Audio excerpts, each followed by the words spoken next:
Uh, uh, it's finally November. November 1st. I guess I gotta do No Nut November now. Oh man, I'm so excited. I'm gonna get through this. I should post about this online.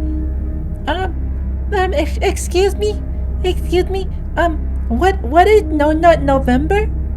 Oh, oh, well, I guess I'll tell you. Come here. No Nut November is when you. Okay, hold on. We're not gonna do this, right? This isn't okay, right? Like, I'm not insane. All right, just come with me. Come with me. All right. Here you go. The internet has been evolving for the past few decades thanks to the advancement of technology. With that, so has the depravity of humanity and its insane lust.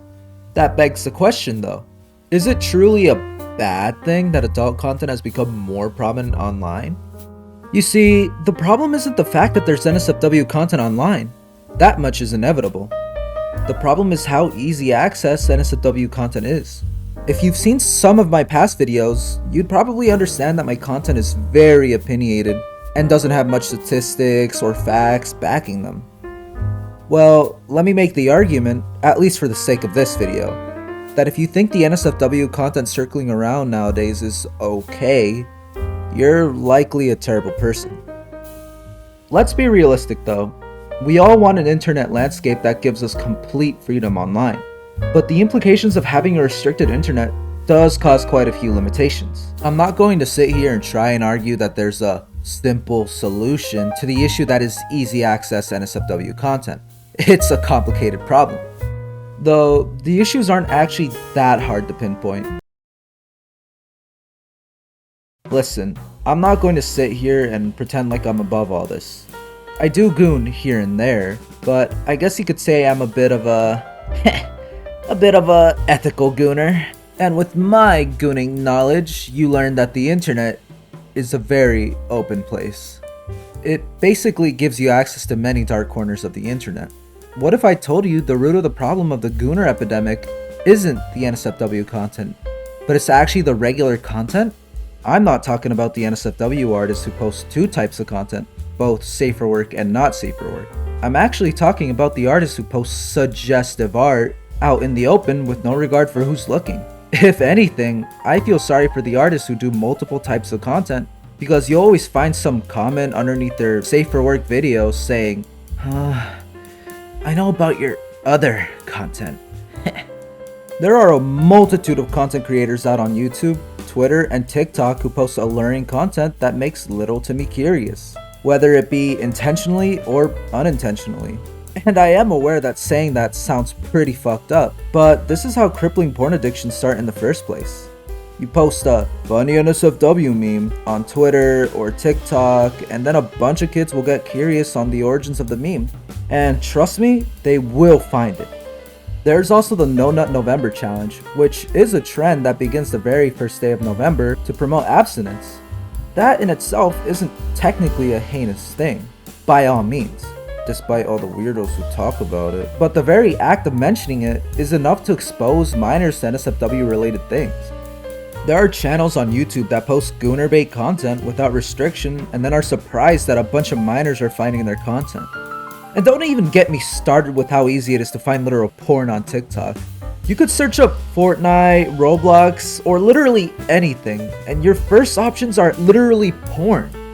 Nothing makes my blood boil more than seeing one of those 16-year-old artists who draw quote-unquote suggestive art and draw the most curvaceous and sexualized character you've ever seen. Like my minor in Christ, you are a product of the failures of our society. The very fact that even minors are partaking in these sorts of things are very telling about how the landscape has become. I guarantee you that the second, and I mean the second they turn 18, they are going to instantly start posting their stockpile of NSFW that they've been working on before they were even 18 on their brand new NSFW account. Minors don't interact. And not to point any fingers, but it is technically possible to have suggestive art that isn't full on porn, but even that feels unethical for a minor to take on. You guys can decide whether suggestive art can be exposed to the internet without a filter. I just can't help but feel disgusted whenever I see a YouTuber whose whole gimmick is suggestive animation. And let me tell you, there's a lot of them. Let me make it clear at this point that I don't want to play the blame game just yet.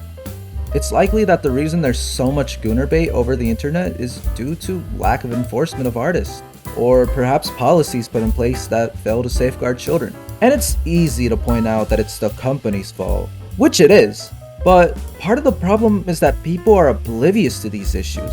The worst part is that you don't know if it's intentional or unintentional. This is exactly why every single day we get a new case as to how some random kid got groomed on Roblox or Discord. It's apparent that all of these content farms and artists are one-trick ponies who realize that it's easy to gain notoriety by posting content that takes advantage of teens going through puberty.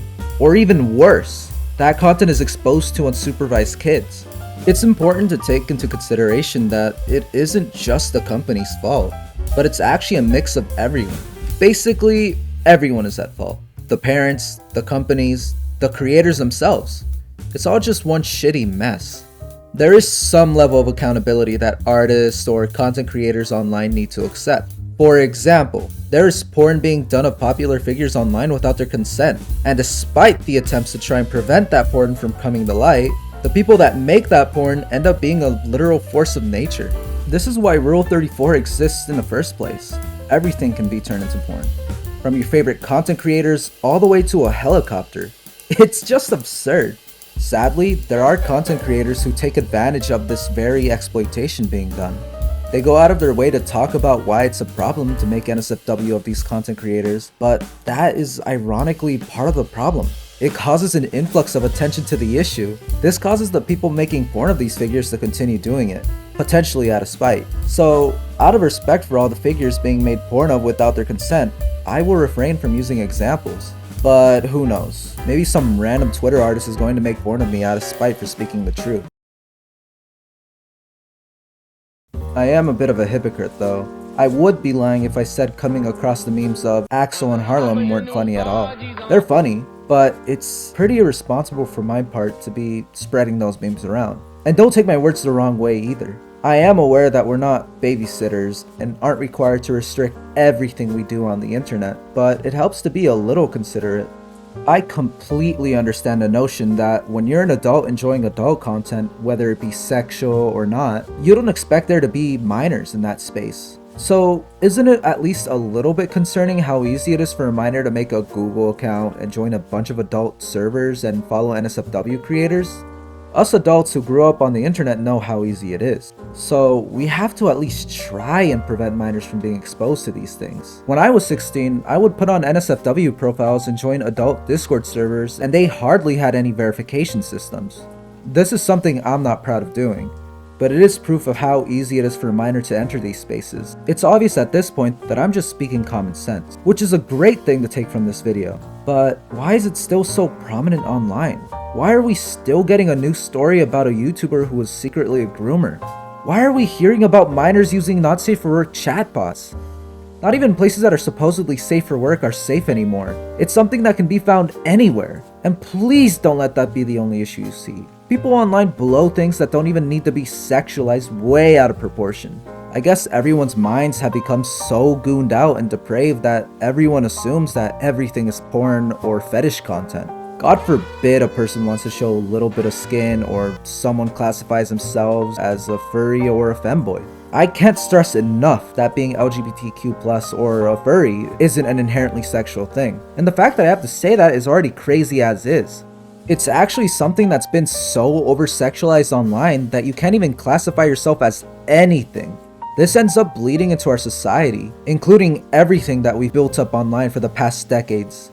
Honestly, if you ask me, it's almost as if the only people who are blowing things out of proportion are the Gooners themselves.